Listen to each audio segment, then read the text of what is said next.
아직 안 나왔어요. 네, 주일 오후 우리 예배 자리 나오신 여러분들을 모두 환영합니다. 오늘 콘티를 준비를 하면서 어떤 찬양들을 하면 좋을까, 어떻게 하나님의 영광을 올려드리면 좋을까 생각을 했는데, 이제 큐티의 연장선상으로, 그러니까 주님께서 우리를 홀려 두지 않으시고 그 모든 시간 속에서 우리의 마음을 아시고 우리와 동행해 주실 줄을 안다라고 고백하는 시간이 됐으면 좋겠다는 생각을 했습니다. 그래서 오늘 이 시간 우리가 예배하며 나아갈 건데요, 우리 모두 주님의 사랑 안에서 승리하고 또 주님의 사랑 안에서 거하길 원한다고 고백하고 선포하는 시간 되길 원합니다.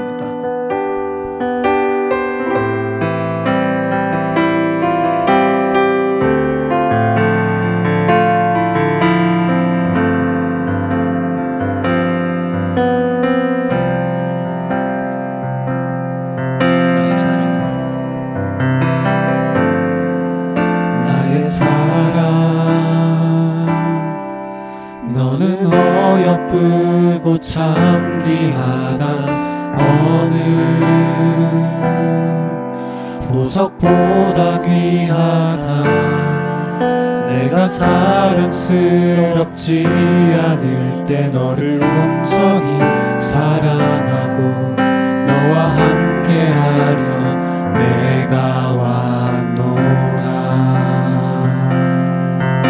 주의 사랑, 주의 사랑, 이 사랑은 결코 변치 않아. 모든 계절 돌보시네. 푸른 마르고 꽃은 시드나 주의 말씀은 신실해. 실수가 없으신 주만 바라. 우리 다시 한번 고백하길 원합니다. 나의 사랑, 나의 사랑, 너는 어여쁘고 참 귀하다. 어느 보석보다 귀하다. 내가 사랑스럽지 않을 때 너를 온전히 사랑하고 너와 함께하려 내가 왔노라. 주의 사랑,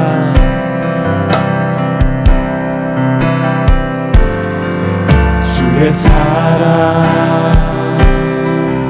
이 사랑은 결코 변치 않아. 모든 계절 돌보시네.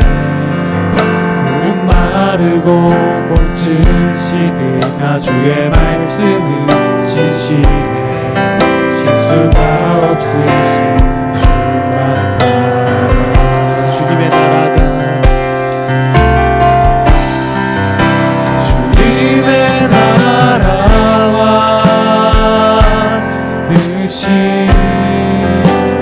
나의 삶 속에 임하시며 주님의 길을 주만 보기를 소망해.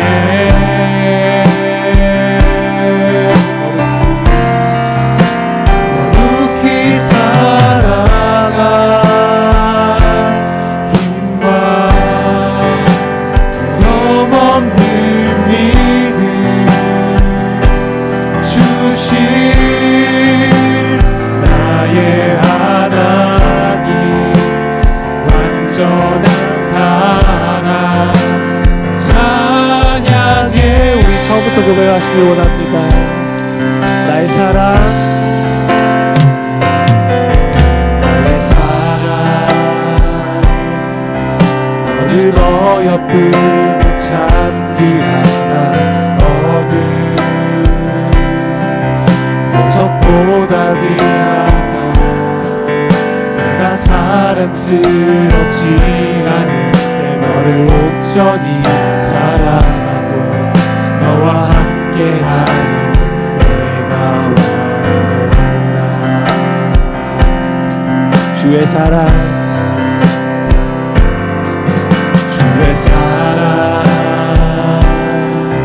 이 사랑은 결코 변치 않아 오늘 계절 돌보시네 푸른 마르고 꽃을 시든 나 주의 말씀을 신실해 실수가 없으신 주만 따라라 주님의 나라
주님의 나라와 뜻이 나의 삶 속에 일하시며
뜻이 나의 삶 속에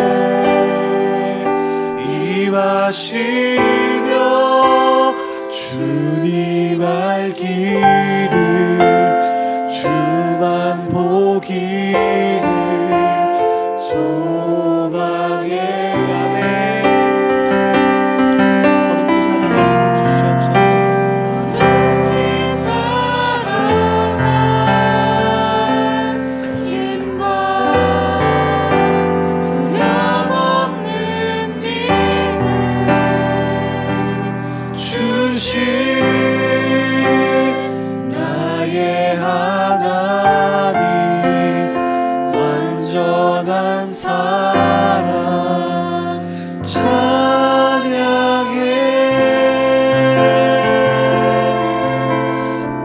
아멘. 하나님께서 우리와 항상 동행하신다는 것을 믿으시나요? 우리 이어서 빛이 되신 우리의 주님을 찬양하길 원합니다. 우리의 마음을 열어주시고 우리의 마음을 여셔서 주님께 가길 원합니다. 주님, 우리가 주님과 함께하길 원합니다. 우리 다 같이 찬양하시겠습니다.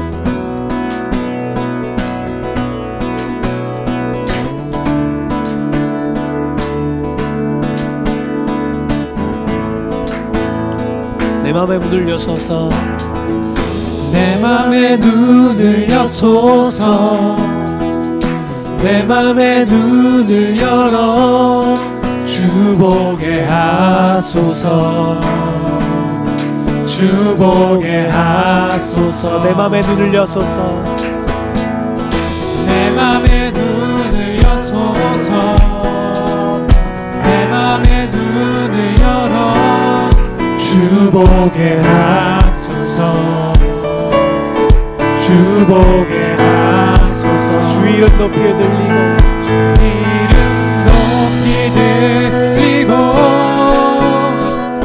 영광의 빛 비춰주시며 권능 넘치길 보길 원하네. 거룩 거룩 거룩. 내 맘에 눈을 여소서 내 맘에 눈을 열어 주 보게 하소서 주 보게 하소서. 내 맘에 눈을 여소서 내 맘에 눈을 여소서 내 맘에 눈을 열어 주 보게 하소서 주 보게 하소서. 주 이름 높이 들리고 주 이름 높이 들리고 영광의 빛 비춰주시며 권능 넘치길 보길 원하네. 거룩 거룩 거룩. 주 이름 높이 들리고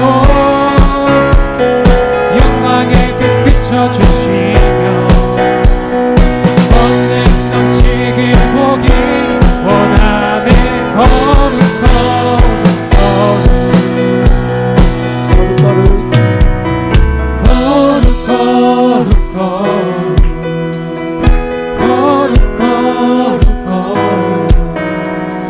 거룩 거룩 거룩 주 보게 하소서. 거룩 거룩 거룩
없는데.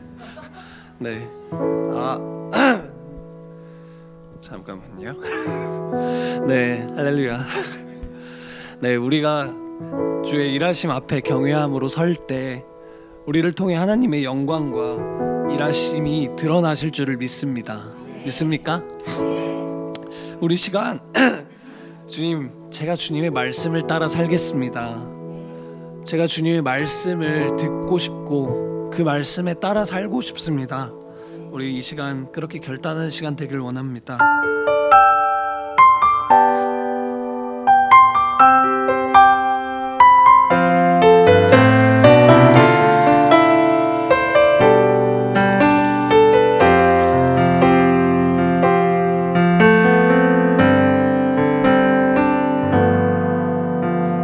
말씀 앞에서 경외함으로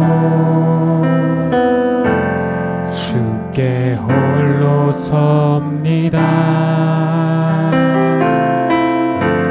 생명의 말씀 읽고 순종해 주를 예배합니다.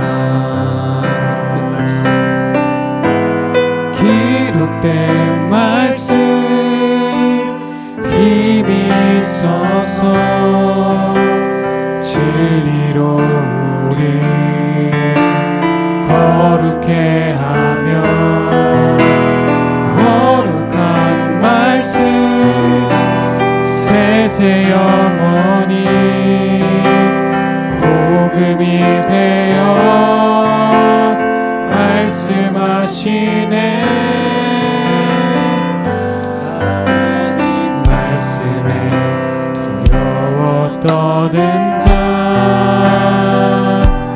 그 말씀에 생명을 거는 자 한 사람 찾으시는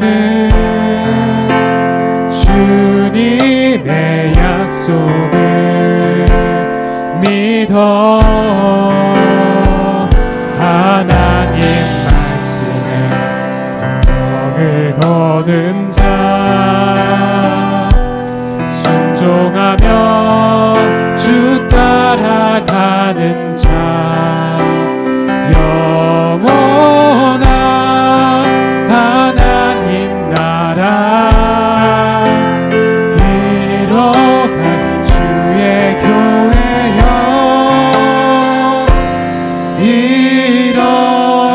일어나라. 다시 한번 고백하기 원합니다. 주 앞에서 우리가 경외함으로 나아갑니다.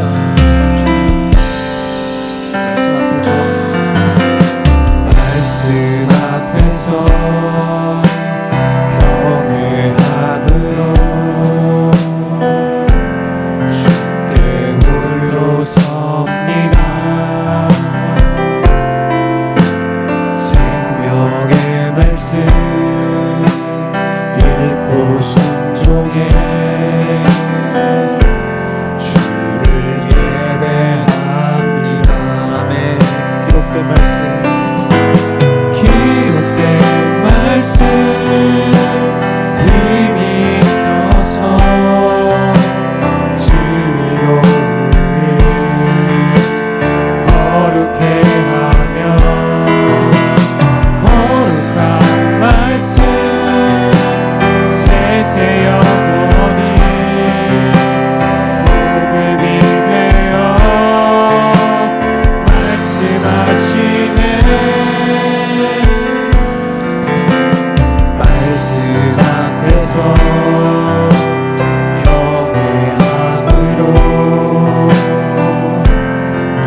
목소리로만 고백하시겠습니다.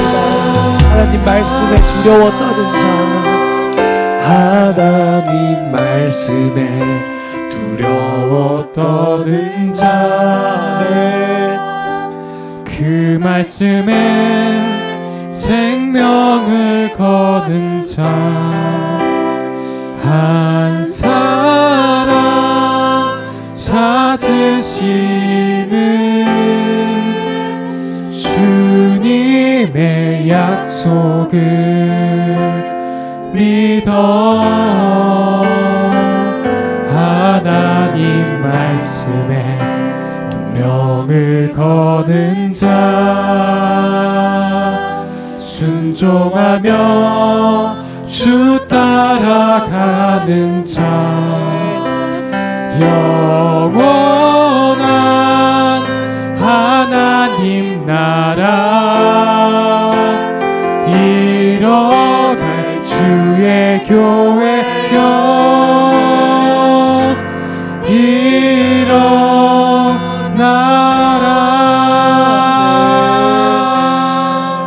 주님, 우리의 삶을 예배하시고 예비하시고 우리의 삶의 모든 것들을 아시고 인도하시는 주님을 찬양합니다. 영광스러운 주일입니다. 하나님께서 우리를 예배의 자리로 부르셨습니다. 그 은혜로 인해 담대함으로 주님 앞에 나와 우리의 신앙을 고백하길 원합니다. 다 같이 자리에 일어나셔서 우리의 신앙을 고백하시겠습니다. 전능하사 천지를 만드신 하나님의 아버지를 내가 믿사오며 그 외아들 우리 주 예수 그리스도를 믿사오니 이는 성령으로 잉태되사 동정녀 마리아에게서 쓰고 본디오 빌라도에게 고난을 받으사 십자가에 못 박혀 죽으시고 장사한 지 사흘 만에 죽은 자 가운데서 다시 살아나시며 하늘에 오르사 전능하신 하나님 우편에 앉아 계시다가 저희로서 산자와 죽은 자를 심판하러 오시리라. 성령을 믿사오며 거룩한 공예와 성도가 살고 고통하는 것과 죄를 사하여 주시는 것과 우리 다시 사는 것과 영원히 사는 것을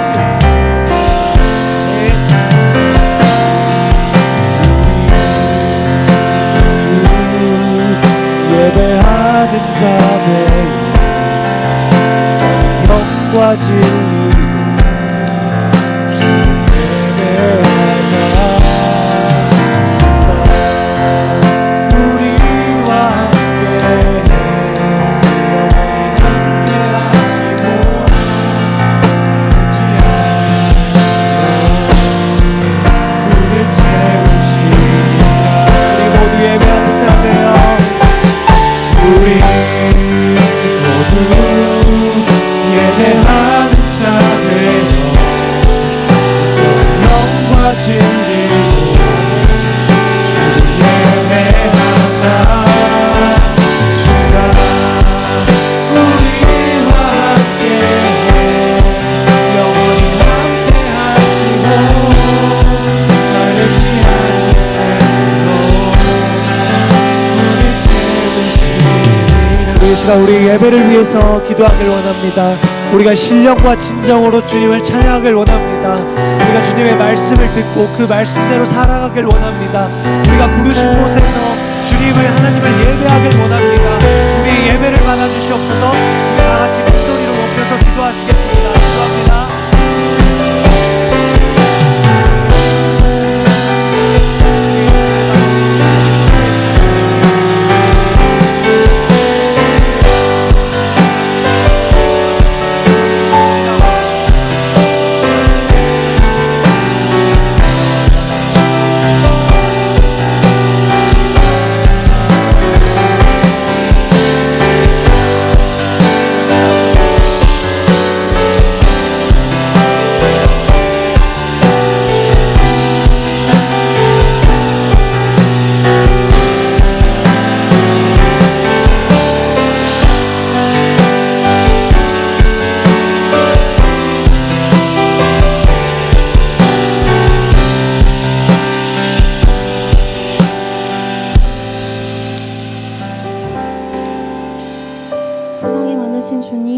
예인교회에서 하나님을 사랑하는 이들과 한 공동체를 이루게 하심에 감사드립니다. 또한 한 주간도 주님께서 안전히 지키시고 돌보사 예배에 나오게 하심도 감사합니다. 요즘 큐티로 11개화를 묵상하고 있습니다.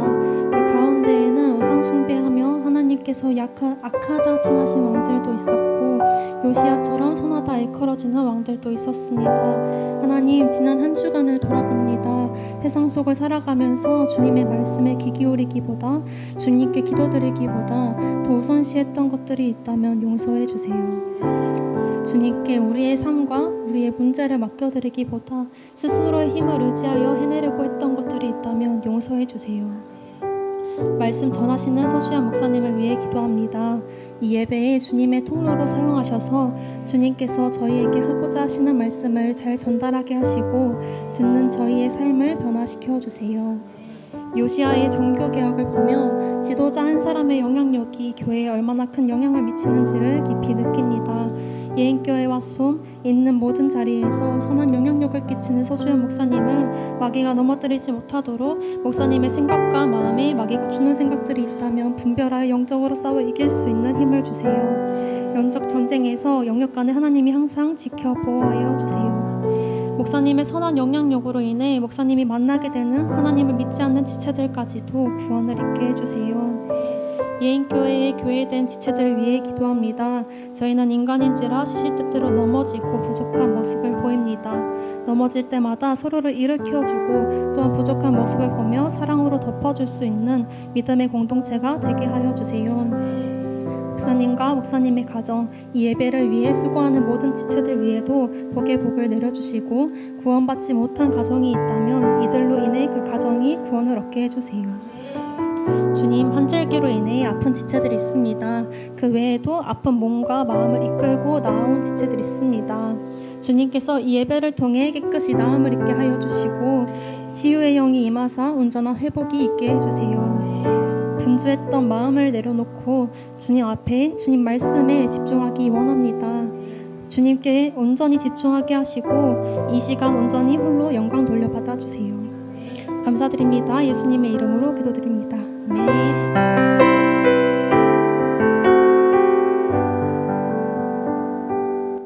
자리에 착석해 주시기 바랍니다. 이 시간 우리 정성스럽게 주님 앞에 예물 올려드리도록 하겠습니다.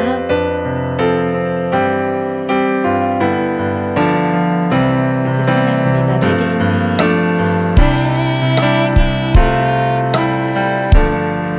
모든 것을 아낌없이 드리네. 사랑하고 의지하며 주만 따라 살리라. 주께 드리네.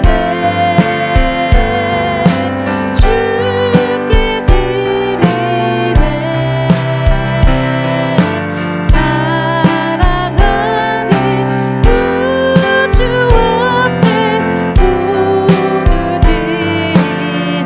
아멘. 내게 있는 모든 것을 내게 있는 모든 것을 겸손하게 드리네. 세상 욕심 멀리하니 나를 받아주. 내게 있는 모든 것을 주를 위해 내게 있는 모든 것을 주를 위해 드리네. 주의 성령 충만하게 내게 내려주소서. 아멘. 주께 드리네. 주께 드리네. 사랑하는 구주 앞에 모두 드리네. 드린 예물 위해 기도하겠습니다. 하나님 감사드립니다. 언제나 모자르지도 않고 부족하지도 않게 저희들의 삶의 형편에 따라 채워주셔서 감사드립니다. 하나님, 우리가 더 가지려고 욕심부리지 않고 더 많은 것들을 소유하려고 욕심부리지 않고 하나님 앞에 귀한 예물 올려드리며 이것이 좋은 곳에 선한 일에 쓰이길 바라며 주님께 헌금합니다. 하나님, 드린 모든 손길 위에 주님 축복하여 주시고 이 예물이 사용될 때마다 하나님의 사랑이 전해질 수 있도록 주님 인도하여 주시옵소서. 하나님, 이 작은 교회를 위하여 또 여러 각처에서 헌금하시는 분들이 계십니다. 주님, 그들의 손에 주님 축복하여 주시고 마르지 않도록 주님 인도하여 주시옵소서. 이 예물이 사용되어지는 곳에 하나님 나라가 확장되길 원하오니 주님 온전히 받아 주시옵소서. 감사드리며 예수님 이름으로 기도합니다. 아멘. 우리 서로에게 잘 나오셨습니다. 네, 잘 지내셨죠? 오늘 인도하니라 목이 잠기고 기침을 하고 안 되는데 인도하니라 우리 수고한 민혁이에게 박수 한번. 너무 수고 많았고 옆에서 이제 우리 함께한 우리 예인 워십 팀에도 다 같이 박수. 네, 다들 수고하셨습니다. 자, 다음 주 우리 다음 큐티 지금 계속 하고 계시고요. 다음 주에는 저희가 큐티 책을 주문할 예정입니다. 네, 안 하시는 분들 없으시죠? 네, 있으시면 제가 큐티 책값 받는다 그래가지고 자, 11월과 12월 큐티 책도 주문할 예정이니까요. 네, 혹시 안 하시는 분들은 헌금하면 헌금해 주세요. 자, 그다음 이번 주 금요일 돌아오는 금요일은 우리 손지섭 형제가 인도하는 설교 없는 기도회가 진행될 예정입니다. 많은 참여 부탁드립니다. 네, 이유는 다음에 말씀드릴게요. 자, 교동청. 네, 제가 외부 사역이 있어가지고요. 10월 18일, 19일 성서 침례교에서 주최하는 플랜. 네, 제가 뭘 하는 거는 일부예요. 그냥 스텝이에요. 네, 열심히 뒤에서, 왜냐하면 찬양팀 전반의 담당자가 저라서 지금 그때 전국 청년 수련회가 있습니다. 1박 2일 동안. 그리고 사실 욕심을 좀 부렸어요. 저 18일 밤에 김성교 선교사님이 스피커라 메시지라 제가 여러분 너무 막 같이 은혜 받고 싶은 거야. 근데 당일은 무료거든. 그래서 막 다 데리고 가고 싶은 마음이 사실 있어서 지난주까지 엄청 고민을 했는데 8시가 예배 시작이에요. 근데 대전 헬문 수양관까지 밤 8시에 도착할 수 있다 여기서 이게 좀 어렵겠더라고요. 왜냐면 제가 아침부터 가 있기 때문에 차량도 그렇고, 그래서 혹시 정말 나는 이 예배를 너무 참석하고 싶어요 하시는 분들은 저한테 개인적으로 연락 주시면 뭐 거기가 역 근처라 그러니까 대전역으로 찾아오시던지 근데 그런 노력보다는 여러분 우리끼리 모여서 서로 중보기도 제목 나누고 같이 기도하고 하면은 더 은혜가 될 것 같습니다. 네, 그래서 여러분들, 네, 저는 토요일 날 오전에 찬양 인도가 있고 그리고 정리하고 올라와요. 아마 오후 4시면 여기 오지 않을까 싶습니다. 그 정도.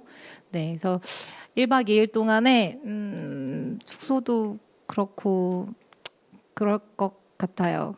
새벽에 내가 올라오면 잠자리가 편치 않았구나라고 생각해 주시면 건강하게 잘 다녀올 수 있도록 기도해 주시면 감사드리겠습니다. 그리고 더불어 저 대신에 흔쾌히 이 기도회를 함께 나눔을 가져줄 지섭 형제를 위해서도 여러분 위로해 주시고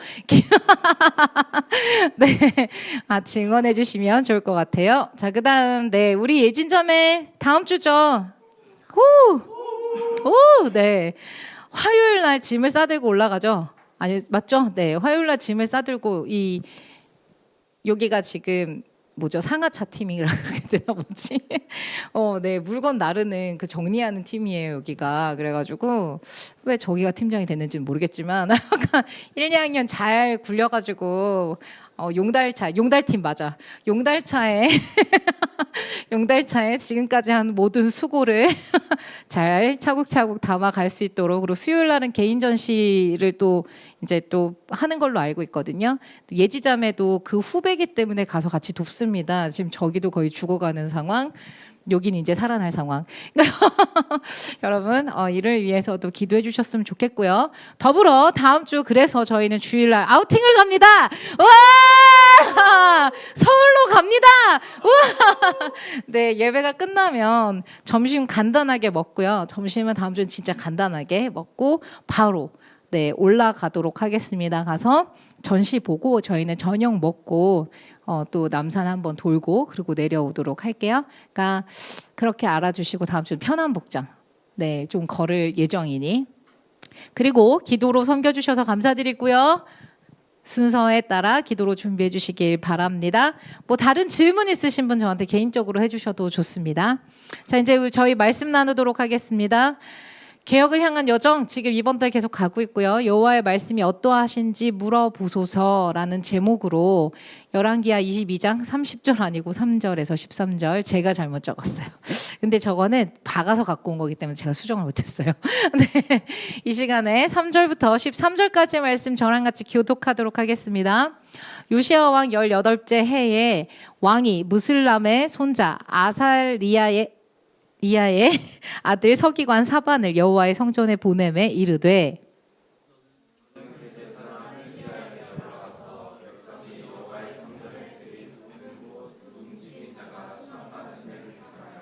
여호와의 성전에 맡은 감독자의 손에 넘겨 그들이 여호와의 성전에 있는 작업자에게 주어 성전에 부서진 것을 수리하게 하되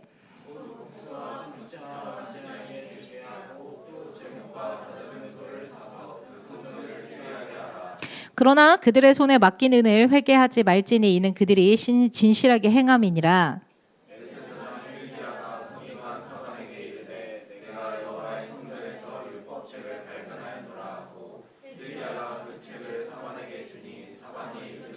서기관 사반이 왕에게 돌아가서 보고하여 이르되 왕의 신복들이 성전에서 찾아낸 돈을 쏟아 여호와의 성전을 맡은 감독자의 손에 맡겼나이다 하고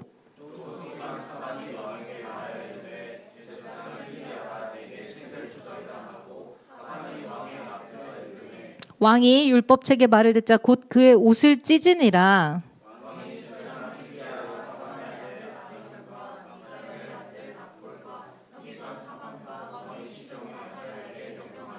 같이 읽겠습니다.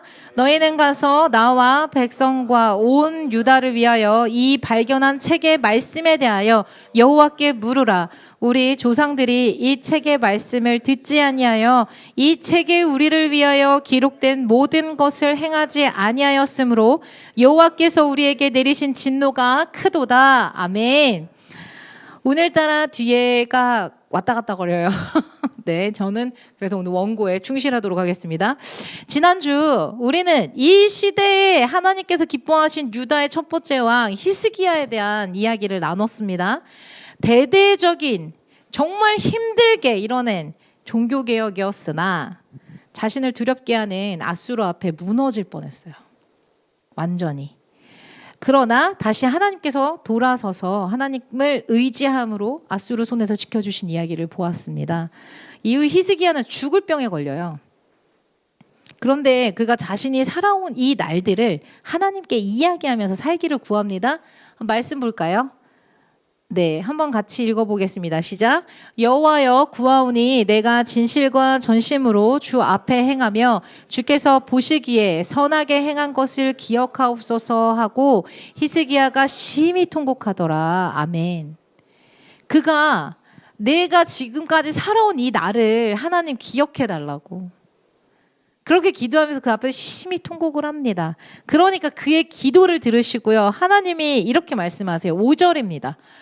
너는 돌아가서 내 백성의 주권자 히스기야에게 이르기를 왕의 조상 다윗의 하나님 여호와의 말씀이 내가 내 기도를 들었고 내 눈물을 보았노라. 내가 너를 낫게 하리니 내가 3일 만에 여호와의 성전에 올라가겠고 6절 같이 읽겠습니다. 내가 내 날에 15년을 더할 것이며 내가 너와 이 성을 아수르 왕의 손에서 구원하고 내가 나를 위하여 또 내 종 다윗을 위하여 이 성을 보호하리라 하였다.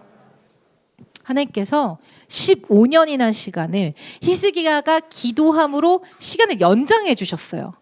이때 바벨론에서 히스기야가 병이 들었다 함을 들었습니다. 왜 아직 나았다 함을 못 들은 거예요? 병이 들었다 함을 듣고 편지와 예물을 보내와요. 근데 히스기야가 나았잖아요. 근데 이 편지와 예물이 온다 이걸 듣고요. 히스기야가 그 말을 들은 다음에 자기 보물과 금은 향품과 보배로운 기름과 그의 군기고와 창고에 있는 모든 것, 그러니까 자기가 갖고 있는 모든 것을, 그리고 왕궁과 그의 나라 안에 있는 모든 것을 바벨론에게 다 보여줘요. 왜 그랬을까?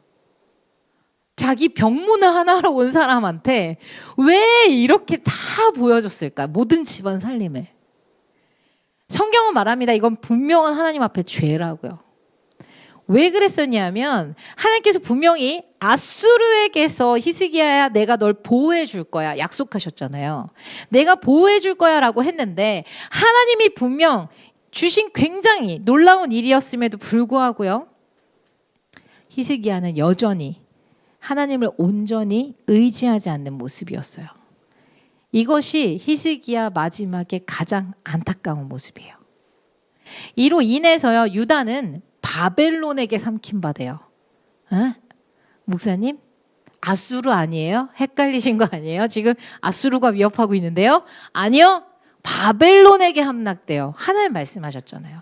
왕의 몸에서 난 아들 중에 사로잡혀 바벨론 왕궁의 환관이 될 것이다. 하나님 말씀하셨어요.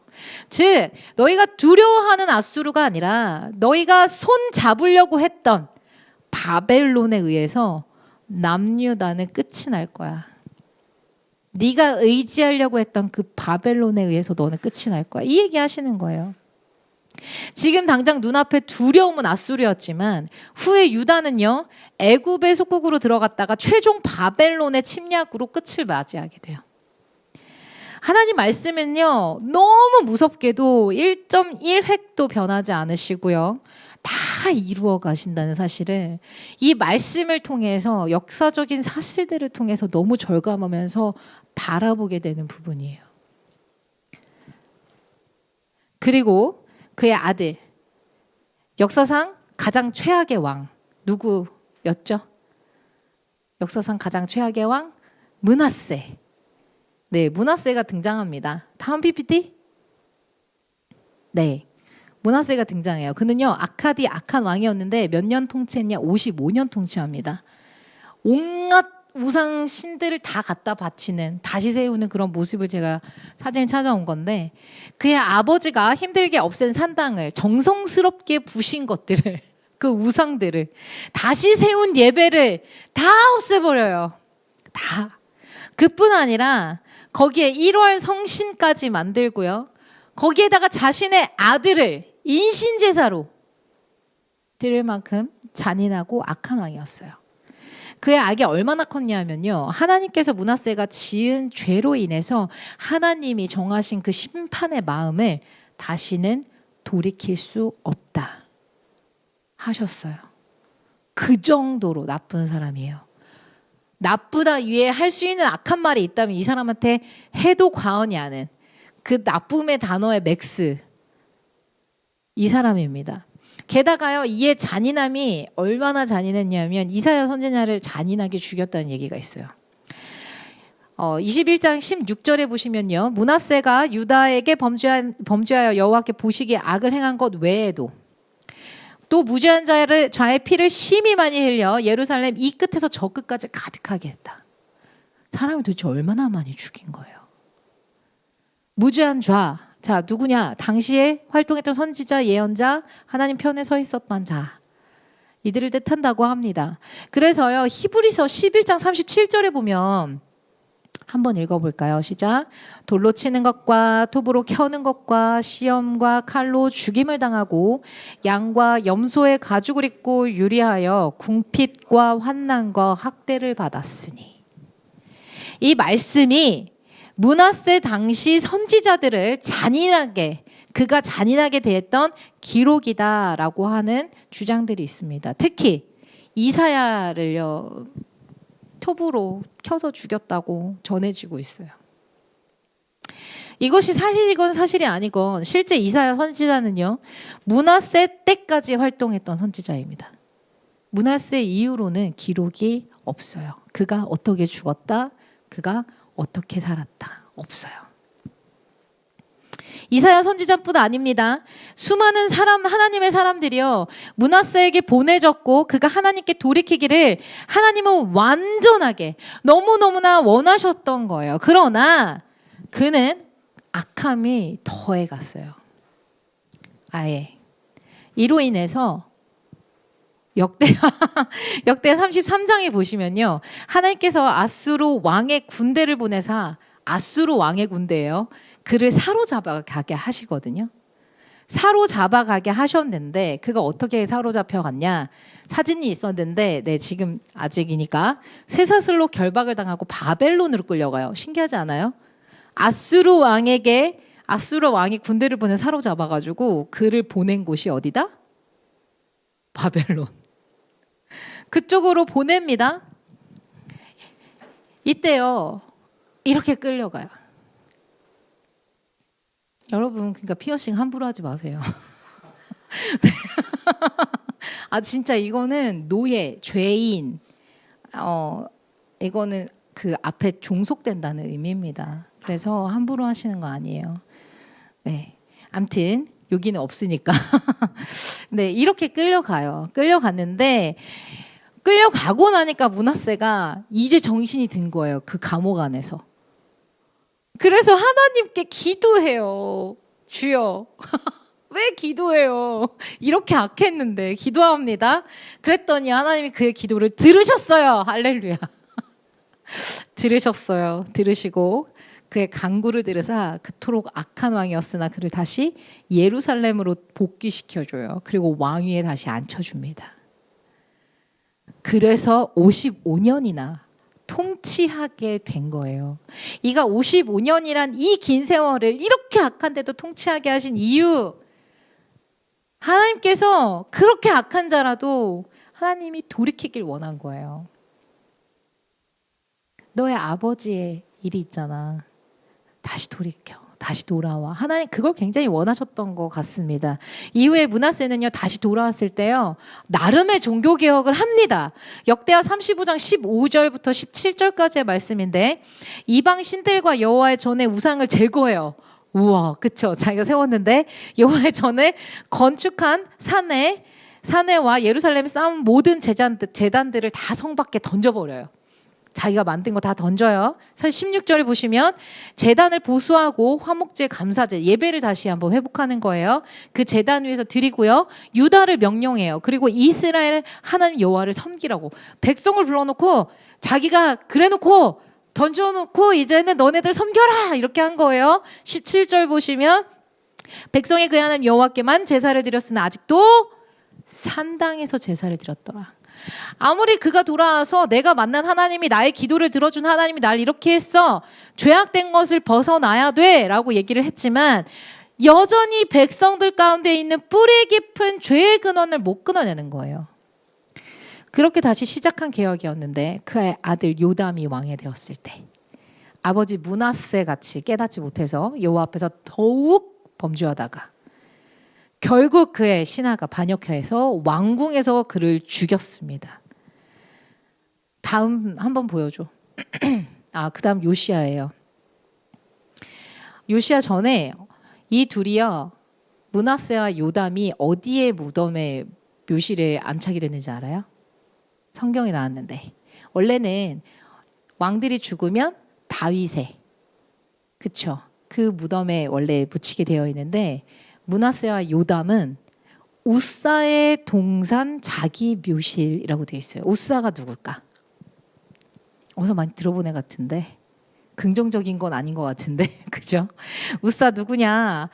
다윗이 언약궤 옮길 때 하나님 말씀 따르지 않고 하나님이 하라는 대로 하지 않고 그냥 자기 멋대로 얘가 움직이니까 떨어질 것 같아 하고선 언약궤에 손을 대가지고 즉사한 사람, 그 사람이 우사입니다.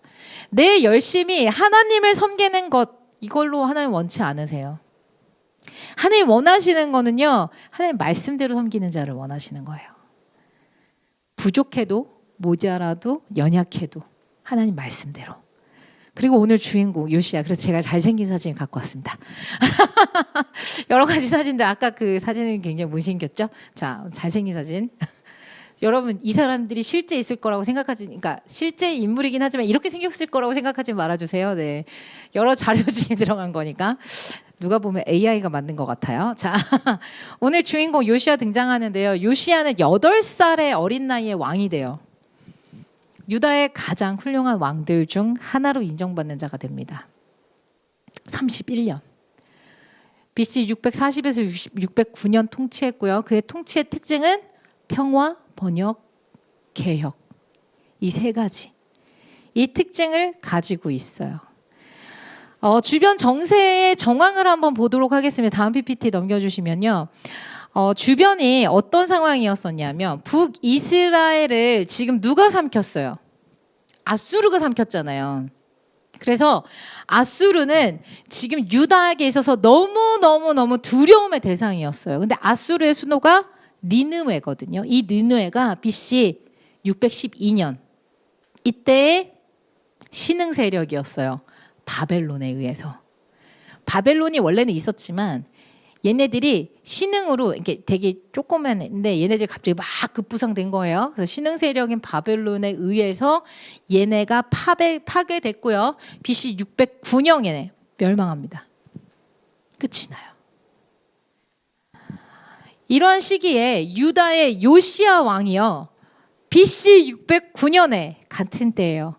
아수르를 돕고 잃어버린 자신의 영토를 찾고자 했던 애굽이, 다시 한번 설명드릴게요. 지금 저 말이 뭔 말인가 하는 눈빛으로 보이는데, 자, 애굽이 아까 지도. 네, 애굽이 있습니다. 지금 애굽이 이쪽에 있어요.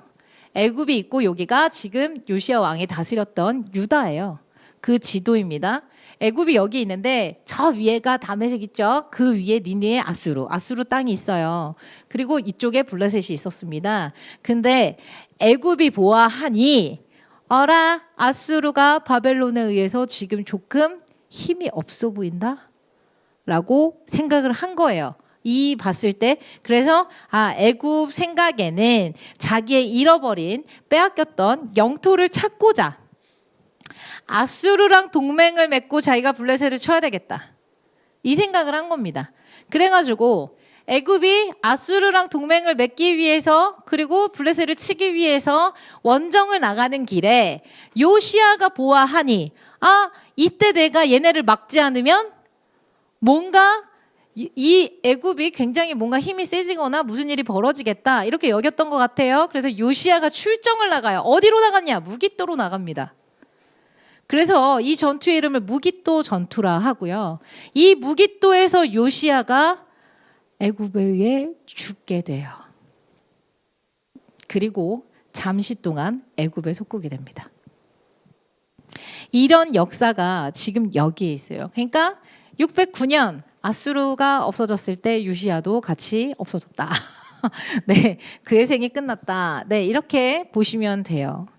자, 이렇게 혼란스럽고 종교 개혁을 해도 다시 죄악 가운데 들어가고 하나님을 떠나서 악하게 가는 이 왕들 사이에서 다시 한 번의 종교 개혁을 이룬 요시야의 이 개혁을 보면요, 요시야는 도대체 어떤 사람이었길래 이런 악한 시대에 나라의 패망을 앞뒀고요, 정치적으로 혼란하고 종교적으로 혼탁한 그 시대에 하나님만을 의지할 수 있었을까? 과연 요시야는 어떤 사람이었을까? 우리가 함께 살펴보길 원하는데, 다 같이 어깨 뒤로 스트레칭. 마음은 원인으로 돼 눈이 감기기 시작합니다. 자, 첫 번째 크게 읽어봅시다. 요시야는 중심을 하나님께 둔 사람이었어요. 그 다음 말씀. 네, 같이 읽어볼게요. 시작.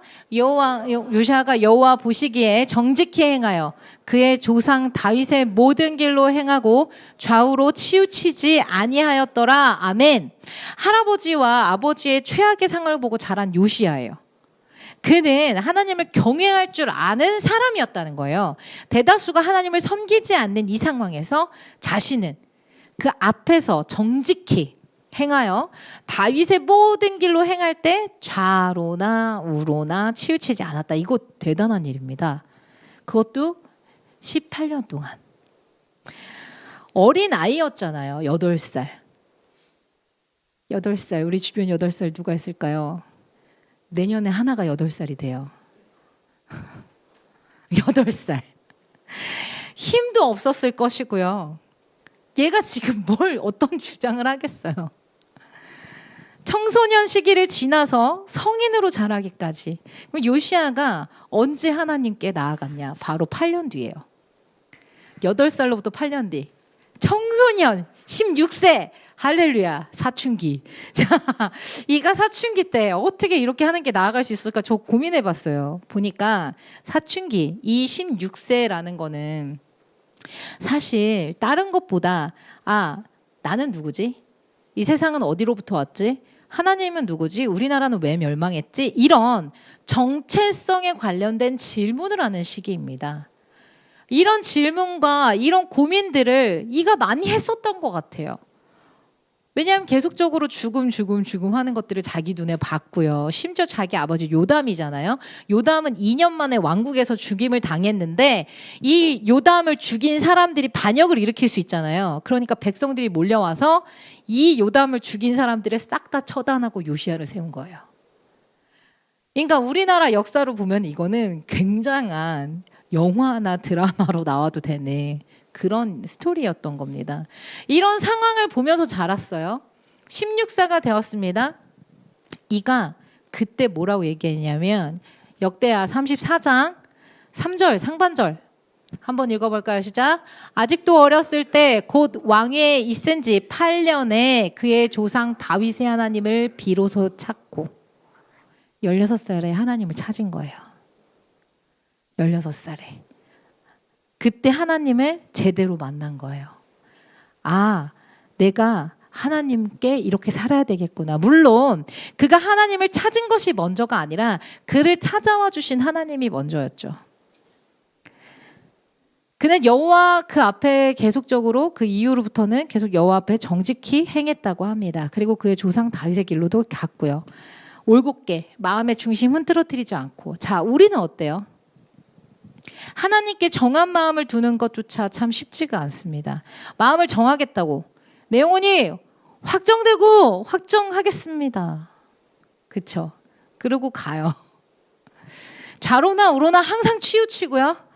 흐트러진 중심 어디서부터 잡아야 될지 모르는 거 우리의 모습 아닌가 싶어요.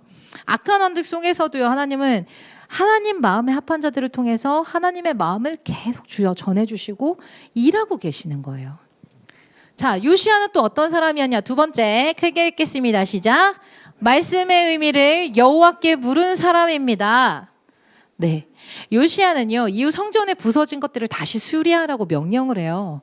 이때 지금까지 차곡차곡 성전 수리에 사용할 수 있는 이 금액들, 돈을 모았던 것들, 이것을 맡은 감독자들에게 진실하게 이 일을 수행할 수 있는 자들에게 맡겨서 진행을 시킵니다. 이때 성전 수리 과정을 보고하러 대제사장 hil기야가 서기관 사반에게 말을 해요.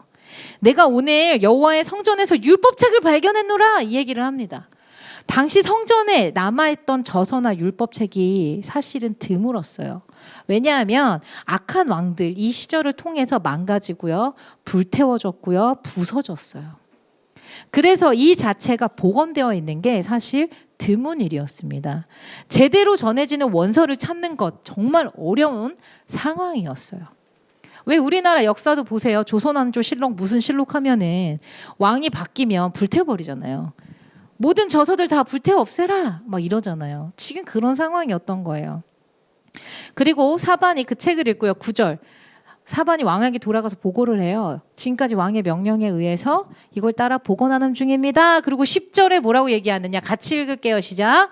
또 서기관 사반이 왕에게 말하여 이르되 제사장 hil기야가 내게 책을 주더이다 하고 사반이 왕의 앞에서 읽음에 그가 이렇게 읽어줘요. 자, 왕의 반응 어땠냐? 11절 같이 읽을게요. 시작. 왕이 율법책에 말을 듣자 곧 그의 옷을 찢으니라. 마치 이 당시에 왕들은 습관적 찢음이 있는 것처럼 이렇게 자꾸 찢는 얘기가 많이 나오는데 옷 언제 찢어요? 슬플 때. 맞아요. 원통할 때. 대부분 언제 찢냐면 유다 백성들에게 얘네요 참담할 때 자신의 죄를 깨달았을 때 하나님 앞에 범죄함이 깊을 때 나라가 위기일 때 개인의 위기일 때 그 앞에서 옷을 찢는 이야기들이 많이 나왔습니다. 지금 요시야는요 하나님 말씀 앞에서 내 죄악이 아니라 나라의 이 깊은 죄악이 너무 마음이 아픈 거예요. 하나님의 말씀을 듣지 않고 따르지 않는 이들의 죄악이 너무 마음이 아픈 거예요. 그래서 옷을 찢으면서 하나님께 나아갔습니다. 12절과 13절인데 왕이 제사장 힐기야와 사반의 아들 아히감과 미가야의 아들 악볼과 서기관 사반 내 밑에 있는 충신들을 이사야 아니고요. 아사야에게 명령했어요. 그리고 너희는 가서 13절에 보니까 온 유다를 위하여 뭐라고 얘기해요? 이 발견한 책의 말씀에 대하여 여호와께 물으라. 이걸 얘기해요. 왜? 우리 조상들이 이 책의 말씀을 듣지 아니하며 이 책에 우리를 위하여 기록된 모든 것을 행하지 아니하였으므로 원인을 아는 거예요. 우리가 받은 진노가 어디에서부터 왔다. 이걸 안 겁니다. 요시야는요 그 율법책에 써진 말씀을 이해하고 받아들이기 위해서 이 말씀에 대해서 여호와께 물으라라고 해요. 들려지는 말씀을 자신의 마음대로 해석하려고 하지 않습니다. 그 들려진 말씀을 그 자리에 있는 사람들에게 그 뜻을 물으며 사람에게 그 의미를 어떤 뜻이었어?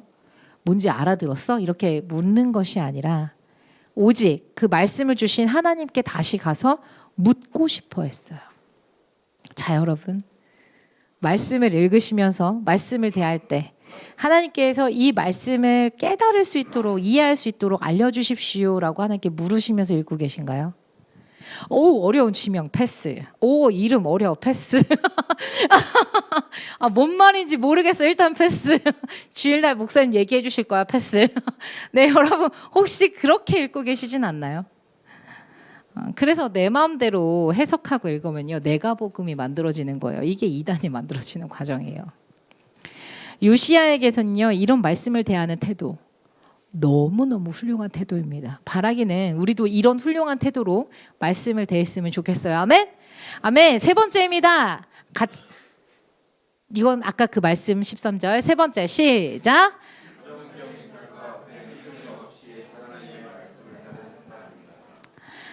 자, 여러분, 우리가 하나님께 기도를 하고요. 하나님이 지금 현실을 우리의 현실을 바꿔주시기를 나의 기도로 인해 나의 믿음으로 인해 하나님이 그렇게 해주시기를 간절히 구했어요. 간절히 구하고 또 구했는데 현실이 안 바뀐대요. 그냥 심판은 심판이고 거기에서 뜻을 돌이키실 생각이 전혀 없다는 부정적인 결과를 들었어요. 자, 여러분 어떻게 하실 것 같아요? 그래, 네가 나와서 기도하는 게 뭔지는 알겠는데 아우 예쁘다. 근데 나는 이 뜻을 돌이킬 생각이 없어. 여러분 어떻게 하실 것 같아요? 전요 아마도 딱 낙심하고 절망 가운데 딱 들어가가지고 에이 기도 안 해. 저 그러지 않을까 싶어요. 지금 요시야는요 그런 상황을 맞이하게 된 거예요. 근데 그의 태도가 달랐습니다. 율법책을 발견하고 나서요 왕 앞에서 읽은 후 왕의 명령에 따라 그 사람들이 당대에서 활동하던 여선지자 홀가가 있었나 봐요. 그 여선지자를 찾아갑니다. 그리고 그녀에게 물어요. 근데 그녀의 대답이 이래요. 16절부터 나오는데 여호와의 말씀이 내가 이곳과 그 주민에게 재앙을 내리되 곧 유다의 왕이 읽은 책의 모든 말대로 할 거다. 17절에 보면 왜 이 백성이 날 버렸고 다른 신에게 분향했고 그들의 손의 모든 행위로 나를 경노하게 했기 때문에 내 진노가 꺼지지 않기 때문에 18절 보실까요? 너희를 보내 여호와께 묻게 한 유다 왕에게 너희가 이렇게 말해라. 내가 들은 말에 대하여 내인 지금 홀가도 들은 걸 전달하는 거죠. 19절입니다. 내가 이곳과 그 주민에게 대하여 빈터가 되고 저주가 되리라 한 말을 내가 듣고 마음이 부드러워져서 여호와 앞 곧 내 앞에서 겸비하여 옷을 찢고 통곡하였으므로 나도 내 말을 들었노라 여호와가 말하였느니라. 오, 하나님 내 기도 들으셨대. 이루어 주실까 보다 요새 희망이 생기죠. 자, 20절 같이 읽어보겠습니다. 시작. 그러므로 보라, 내가 너로 너의 조상들에게 돌아가서 평안히 묘실로 들어가게 하리니 내가 이곳에 내리는 모든 재앙을 내 눈이 보지 못하리라 하셨느니라 하니 사자들이 왕에게 보고하니라. 즉 무슨 얘기예요? 백성을 향한 심판은 결정한 거고 변함없고 그래도 하나님께서 말씀에 기록되어 있는 바대로 다 행하겠다. 난 이럴대로 할 건데 심판은 면할 수 없는데 단 내가 옷을 찢으며 나에게 나온 너 요시야만큼은 평안히 죽게 하겠다. 이게 하나님의 뜻이래요. 심판을 멈춰주시는 게 아니에요. 심판을 멈춰주시는 게 하나님 뜻이 아니라 이 꼴을 안 보는 게 하나님이 우리를 평화 가운데 인도하시는 거래요. 이 부정적인 결과 앞에 어떻게 하나님에 대한 믿음이 안 흔들리고 어떻게 그 뜻을 의지하면서 나아갈 수 있을까? 참 이가 신앙이 대단하다고 생각이 들었어요. 흔들림 없는 반응으로 하나님 주신 이 말씀을 기록된 것을 따르는데 그가 최선을 다했거든요. 여러분 가지고 계신 성경이나 어플을 보시면 23장 신명기 23장을 한번 주목해 보시길 바랍니다. PPT는 안 가져왔어요. 네, 신명기 23장의 말씀들이 이제 쭉쭉 나갈 건데요. 신명기 23장이래요. 네, 왜 이래? 열왕기야 23장. 네, 23장에 보시면 어떤 일을 했는지 여러분들 보시면 되는데, 자 PPT 넘겨주시고요. 4가지 일을 했습니다. 첫 번째, 온 유다 백성과 함께 언약 갱신 맹세를 했어요. 이 말씀은 1절부터 3절까지가 나와요. 전 백성 소집하고 전 백성들 와가지고 언약을 다시 갱신하자 그러거든요. 그러면서 함께 율법 준수하자, 맹세해라! 백성들이 맹세합니다! 이래요. 두 번째, 예루살렘 주변 우상 제거. 먼저는 자기네들이 있던 그 유다부터 우상을 제거하고 정화하기 시작하는 게 그게 바로 4절에서 14절까지 나오는 말씀이에요. 그 주변에 있는 우상 숭배 장소들과 그 대상들을 대대적으로 정화합니다. 세 번째, 북이스라엘의 우상을 제거해요. 여기뿐만 아닌 거야. 남유다뿐만이 아니라 북이스라엘 베델과 단에 세워졌고 그 안에 있던 모든 우상들이 있잖아요. 이 제거를 15절부터 20절까지 해요. 그러니까 내 동네만이 아니라 지금 아수르에 의해서 파괴된 이스라엘까지 지금 돌보는 중인 거예요. 그쪽에 가서 우상 숭배 장소 파괴하고요. 그 장소를 더럽게 해요. 예배를 더 이상 못 드리게. 그리고 여전히 예배하고 있는 사람들이 있을 거 아니에요. 그 자리에도 그 제사장들을 다 죽입니다. 네 번째, 유대 유월절 절기를 회복해요.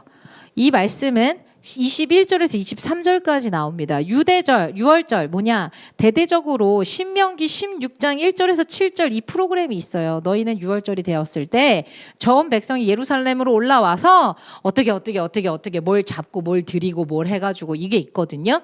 그거를 이 프로그램에 따라서 아주 철저하게. 유일한 사람이었어요.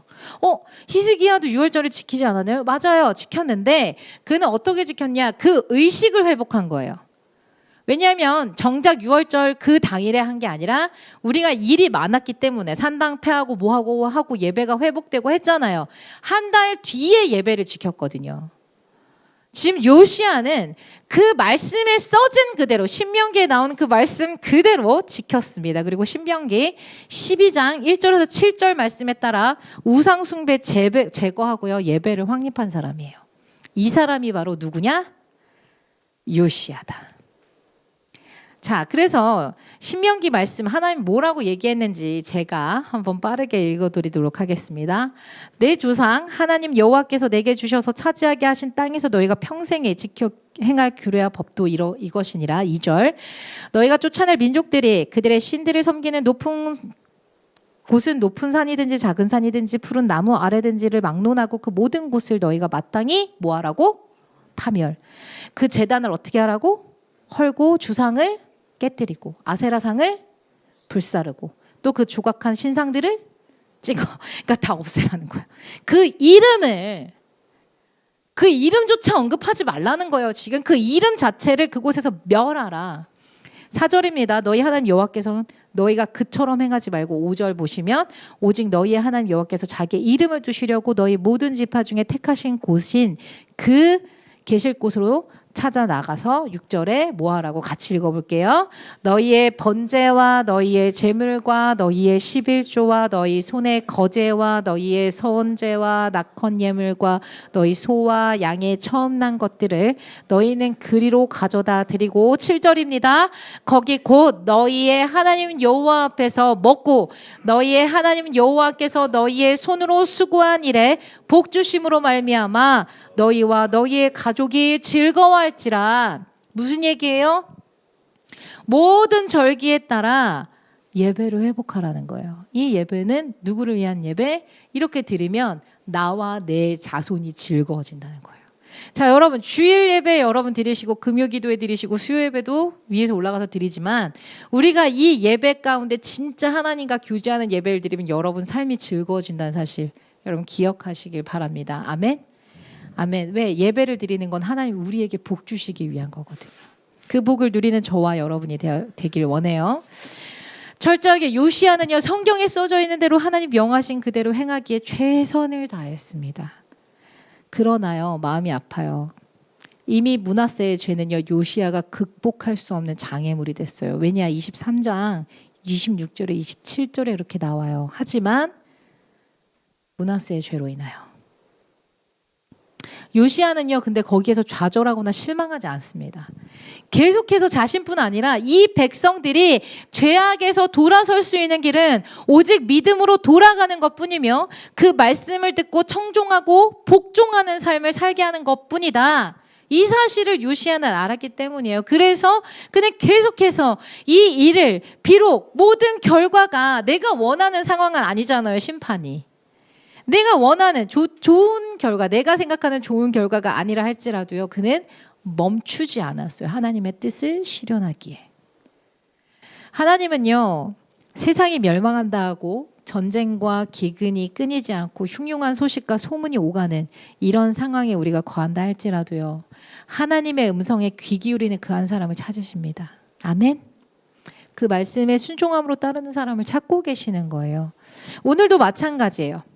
지난주에는요 뉴스를 보는데 전쟁 도발이라는 타이틀이 굉장히 컸습니다. 우리나라도요 결코 안전할 수 없는 나라예요. 그러나 이런저런 상황 속에서 하나님이 심판의 손을 드셔도 하나님은 하나님이십니다. 아멘. 하나님이세요. 그리고 하나님은요 그 모든 순간에 하나님 편에 서서 그 말씀을 따르는 사람과 함께 하십니다. 그게 하나님 약속이에요. 하나님의 말씀에 죽기까지 순종하는 주님을 생각해 보세요. 하나님의 말씀이었기 때문에 성육신으로 이 땅에 오셨습니다. 하나님의 말씀이었기 때문에 사람들과 동거하면서 하나님의 나라를 이 세상 가운데 이 사람들 가운데 계속 전해주셨어요. 그리고 하나님의 말씀이었기 때문에 십자가를 지신 거예요. 그 십자가로 사랑을 보여주셨어요. 여러분 하나님의 말씀을 따른다는 것의 형통함 이게 뭐예요? 편하고 좋고 내가 오늘 즐겁고 행복하고 기쁨이 넘치고 너무 좋겠죠. 하지만 이것과 거리가 멀 수 있습니다. 그러나 가시밭이든 파도 한가운데든 당장 멸망이 내 눈앞에 있어서 모든 것이 없어지는 그 순간이라 하던지 어느 곳이든지 그곳에 나와 함께 하시는 하나님이 계시다. 이게 바로 형통이에요. 이제 말씀을 정리할 거예요. 오늘의 말씀은 우리 말씀에 복종하기까지 하나님의 말씀에 복종하기까지 이 땅에 오신 예수님의 사랑을 오늘 우리가 기억하길 원해요. 그리고 이 요시야 하나님 앞에 이런 시대 가운데도 포기치 않고 그 말씀을 세라는 그 요시야처럼 하나님 내가 상황이 돼서 하나님 말씀 지키는 것 하나님이 나의 요만한 기도 제목을 이루어주셨기 때문에 내가 하나님께 기도하는 것이 아니라 그게 아니라 그 말씀을 살아낼 조건이 오늘의 나의 안녕과 삶에 있는 것이 아니라 하나님의 말씀에 그렇게 살아내라 했기 때문에 내가 살아내는 순종하는 삶을 살고 싶습니다. 우리가 그렇게 그런 소원의 마음으로 주님 옆에 결단하며 주님께 나아가길 원합니다. 여러분 정말 하나님 사랑하십니까? 아멘이 없어. 여러분 정말 하나님 사랑하십니까?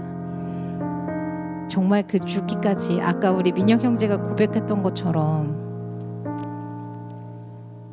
우리 지난주에도 고백하고 크게 외쳤던 것처럼 주님의 말씀에 생명을 거는 자 여러분 정말 그렇게 살아갈 자신 있으세요?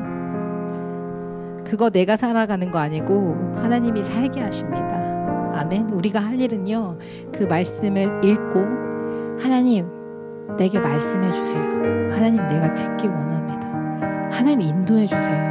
내 안에 두려운 마음이 너무 크고 내가 어떻게 살아야 될지 모르지만 하나님께서 온전한 나라, 나의 이 두려움 너머에 있는 그 온전한 나라를 내게 허락해 주실 것을 소망함으로 내가 주님께 살아내길 소원합니다. 우리가 그런 마음으로 주님 앞에 결단하며 우리 같이 찬양하고 나아갑니다. 말씀이신 예수, 말씀이신 예수, 진실하신 초대 사랑으로 그 진리로 주께 와서 듣고 주님께 배우라. 몸으로 보이신 예수께 우리 다시 한번 고백합니다. 말씀이신 예수, 말씀이신 예수, 진실하신 초대 사랑으로 그 진리로 주께 와서 듣고 주님께 배우라. 몸으로 보이신 예수께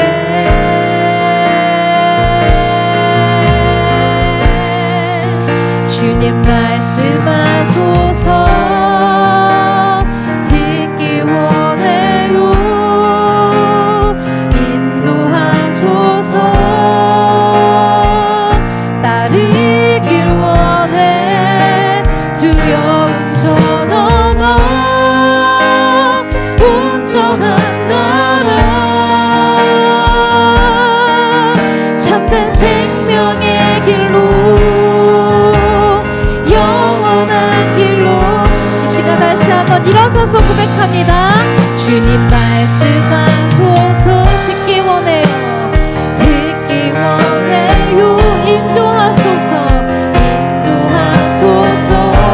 따르기 원합니다. 따르기 원해. 두려움 저 넘어 온전한 나라. 참된 생명의 길로 영원한 길로 영원한 길로. 이 소리 다시 한번 주님 말씀하소서.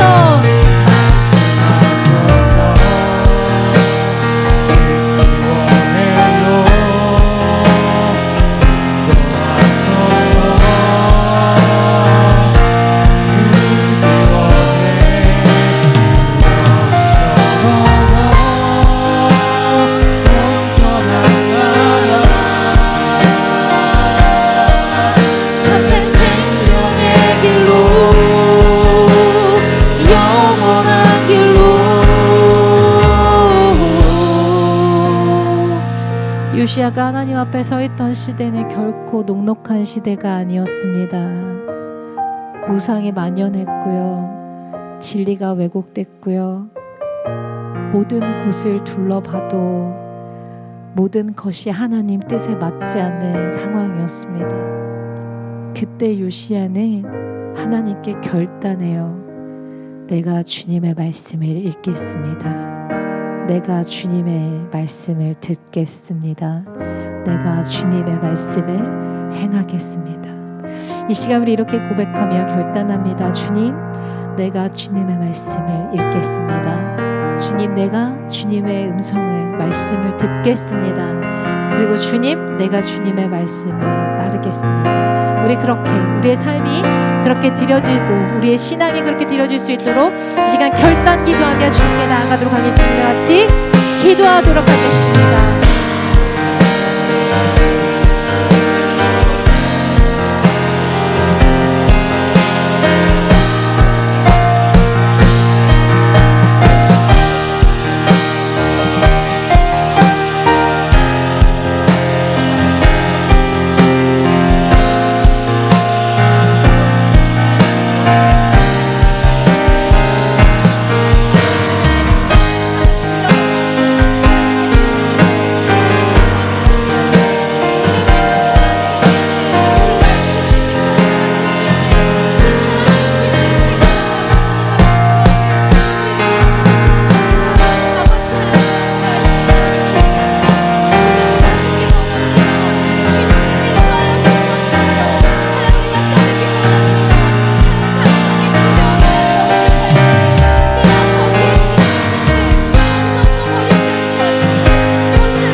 이 땅을 살아가면서 하나님이 우리에게 너희의 결론은 심판이고 나는 이 뜻을 돌이킬 수 없다 말씀하실 때에 하나님, 내가 그 심판을 돌려달라 떼쓰는 자들이 되는 것이 아니라 아직 이르지 않은 그 심판의 날이 올 때까지 주님의 말씀을 신실하게 듣고 읽고 따르는 자들이 되기를, 그 말씀을 살아내는 힘과 용기가 내게 있기를 주님 앞에 간구하는 자들이 될 수 있도록 주님 인도하여 주시옵소서.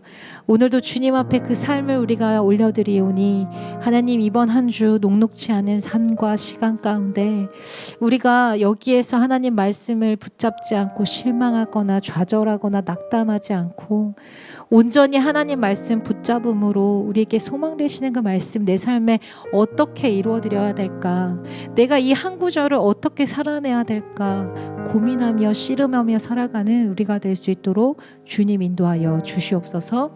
이제는 우리 주 예수 그리스도의 은혜와 하나님의 그 크신 사랑하심과 성령의 인도하심이 말씀을 읽고 듣고 따르고 순종하기를 원하는 우리 예인교회 성도님들 머리 위에와 온 땅에 있는 예배자들 위에 지금으로부터 영원까지 함께 해주시기를 예수님 이름으로 축원하옵나이다. 아멘.